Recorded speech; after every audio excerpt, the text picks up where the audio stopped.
This episode, this episode was not my favorite. Not at all. And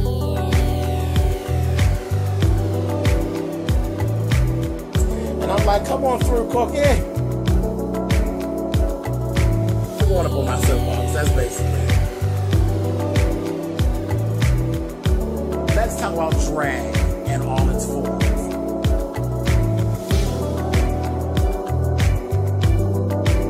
What, Cookie?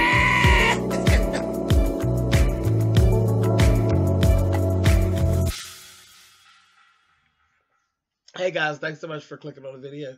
This is my review for American Horror Story Apocalypse. This is season 8. It is episode 8. There's only 2 more left. And this one was not my favorite, though some of it I felt was necessary. I did feel that some of it was necessary. In this episode, we actually got to see Michael doing more of his search and more of his internal battle on what it is that he's supposed to be doing. They really did address his good versus his evil and his own struggle. So it was necessary. Like I said, some of it was necessary, but they didn't have to use our whole hour. I think it could have been summed up probably a little quicker than this. And I was saying last week that I felt as though he was going to go and go and build a cult. And for the most part, he kind of did and didn't. He didn't build one, he found one. But we're going to talk about it. Okay, first things first. He finds his precious, beloved, killing ass Miss Mead up on the post, burnt. Baby, she was done. She was crispy, baby, leaning over there like, I said, they finally got you, girl. And I was so happy. She was burnt to a crisp. He was crying and carrying on. And then Cordelia told him, you won't be able to just go and get her and bring her back. I'm going to bring her back and you're going to pay. You're not going to go and get her and bring her back because I actually have her soul entrapped in a spell that only I can break. You're not bringing that bitch back here, honey. No more of that bitch. So I was like, I thought that was so cute. And then he told her, he said, somehow I'm going to bring her back and I'm going to kill every one of you witches. I was like, all right, Michael, no problem, honey. Whatever you say. Child, she went on about her business. He immediately goes into the wilderness, and for 4 days, he's sitting in his little satanic circle, and he's waiting for his father to answer him. And his father, you know, I always say that when it comes to spirituality, that God actually has a very strange sense of humor. And he does. He has a strange sense of humor.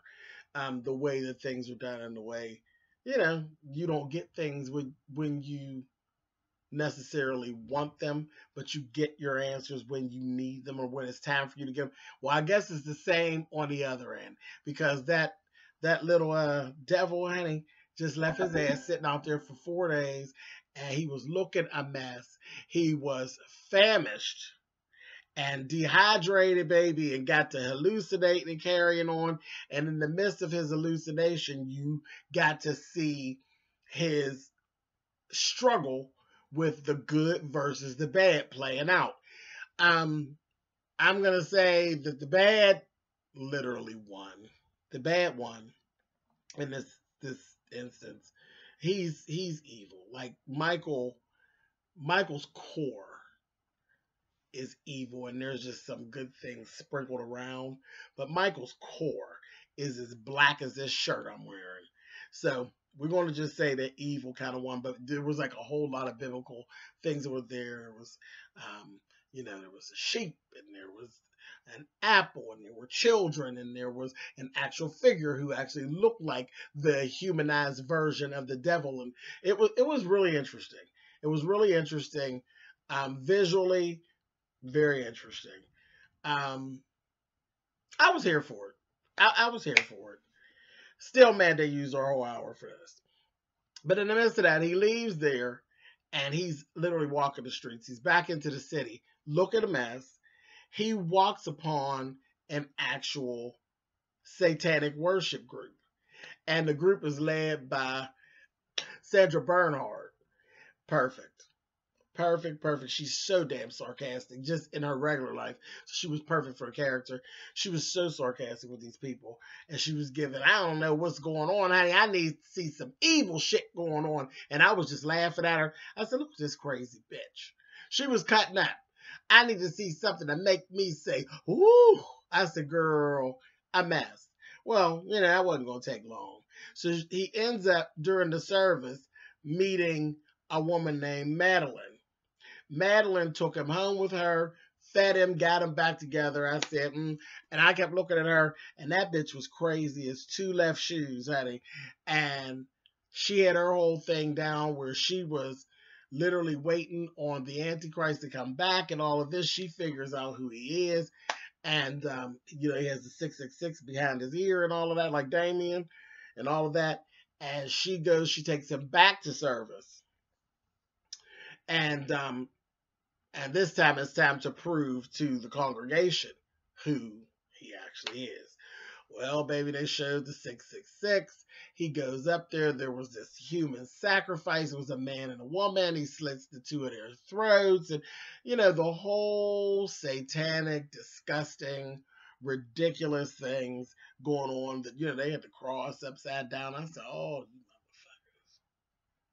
motherfuckers. So, y'all doing too much in here, honey. Too much. But they went through all that. So once that happened, baby, they was having a potluck. I said, they killed me doing all the things that they do down to the church, honey. Having a potluck, child, I would have ate nothing in there. And I would have been given, I'm child like that at the church, honey, when they get the potluck at honey. Said, who this came from Sister So-and-so's house? I guess that's just my shady nature, honey. Anyway, but they're going through all that. They're having a potluck, and they're all standing around making over him. And he was like, I want you all to go ahead and do what it is that you would normally do at your potluck, because when it comes to what's going on, I don't really know what my next mission is. I'm waiting for an answer from the Father, this, that, thing, and the other. So they moving about their business. And Madeline is actually sitting down, and she's like, so what we're going to do? What's there's going to be some darkness. And, she's just like all gung-ho for some fucked up shit to go on. And he's like, I just don't know. I don't know, what I need to do. So he eventually starts telling her about Meade and how he got onto this journey, and how Meade got killed and he wants her back. She's the only one he ever loved, and on and on and on. And she's sitting there, like I said, crazy as two left shoes. And she's like, you know what? I kind of know. I think I know what I can do. And that's where she takes him, and they drive out to this location, this way out, honey. It is Caneros Robotics. And she drops him off there. And he's like, you're not going to stay? She's like, no, this is it. It was all destined for me to bring you here. And she said, and could you give the Father a good word for me and let him know that I want to burn for eternity? I said, you're doing too much crazy. He's like, I sure will. I'll do that. He's going, and she going to say, hell, Satan, honey. I said, oh, bitch. And everybody's all sad. Nobody's even paying no attention. I said, child, they all crazy. Well, when they get in there, you meet these two geeks who are just complete cokeheads. They are total cokeheads. And I laughed that they actually used a term that we use down here. More specifically, the YouTuber that uses it a lot is For the Love of Juice. I hear her say booger sugar all the time. She uses that. But yeah, these coked out sons of bitches, they're real smart geeks, and they were throwing these names out, Mark Zuckerberg and all these different little things. And I was like, oh, Ryan, you better stop it, honey. But they were working with all these people, and they had all this money. And they had come up with all of this new technology, and they were down there basically building iRobots. Y'all remember the movie iRobot? They are building these iRobots and making things look real, real perfect. And they just had a lot going on. And then we actually see a secretary who's actually being summoned for these new parts that she's supposed to be bringing them in, and she's running in, and then the person who is the liaison is none other than Miss Venable. Baby. So I don't believe that anybody in there really actually see those two geeks very much. I think really Venable is the one who really has all the interaction with them. It says like, hey babe, so forth and so on. And she went up there, baby, you know Miss Venable, honey. When she went through, she told him, and don't ever call me babe again. But she was so mean to the girl. When the girl got down there, she fired her. She's like, I'm so sorry, I was running. The post people were late, and I was trying to get. She was like, yeah, whatever. Just go back and clean up your desk. And she said, you can't treat people like that. She said, that's okay. I'm going to go to HR on you, honey. She stood up, had this badass lilac outfit on. I said, look at Miss Venable, honey. She was clean. Badass lilac suit, baby, with purple leather gloves with the fingers. Miss Venable's ass was clean and all her purple, baby, and her red hair. I said, come on, Venable, bitch. And she told her, I am HR, bitch. Now get the fuck out of my sight. I said, yes, Venable. And she went on back there, honey. I said, okay, so this is the connection with Meade and Venable. They went back to child. When she came back there was actually, she was bringing, after she took the little stuff back there to them, she came back out, and then Michael shows up. So now she's bringing Michael back to actually meet them. There's this fluffer, honey. You all know what a fluffer is, honey. Porn set. Person that keeps everybody up and ready, honey. Fluffer, honey. She down there giving him head, honey. He done just pulled his chair back from the table. Just pulled it right out of her mouth, honey. Ain't warn her, ain't nothing. Turned around, honey. She was giving, honey. I said, oh! I said, oh my God. She said, I was busy. He said, I forgot. High ass. So high. Was the stuff that she had brought them the shit back there, it was a big old dish of cocaine. A big old dish. I said a mess. That was they were waiting on to come, some drugs. But anyway, she brings Michael back there to meet them. They meet Michael. They was back there just clowning Michael. Clowning him, honey. Giving, you supposed to be the Antichrist? Yeah, right.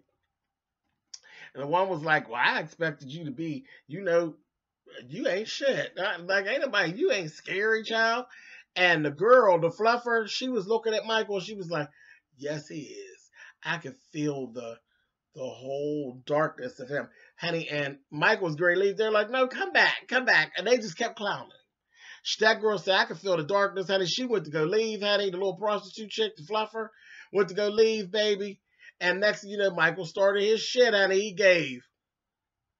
And her ass gave, poof, honey, and went in the flames. I said, y'all done it now, honey. And he turned around, honey, and his face gave you the Exorcist.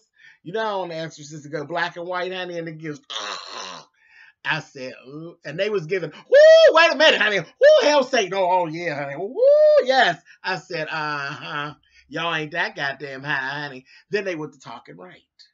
He explained to them everything about Meade and all of that.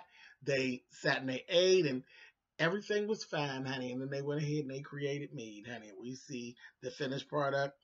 This bitch is laying on the table, and there she was. I said, oh, this stinking bitch is back again, honey. She laying there, and they told her, now she's a robot. Once she goes on, she'll be on for eternity. But what you don't want to do immediately is tell her that she's a robot. You don't want to let her know that she's a robot, because it could cause some confusion and some problems with the whole programming. You let her know that later on down the line. But she woke up, baby. She was looking around, honey. I said, oh my gosh, she looked so scary. And sat up, and she knew Michael, and she was like, hello, Michael. I've missed you so. Said, y'all go ahead and get acquainted, honey. You let her know what you want her to know. I said, oh, this bitch. Back again. I'm going to have to kill your ass again, you bitch. A mess. A whole mess. And that's kind of where it ended out at. I was kind of happy when we got to this whole part about Canero's robotics kind of saved it, because it was really getting kind of lackluster. And I was like, come on, Ryan, But yeah, that saved it. I was mad that took our whole hour. I wish they'd have did all of that in like a half hour. I really do. Or if they'd have spread it out over some of the other episodes. Because this one was a little boring.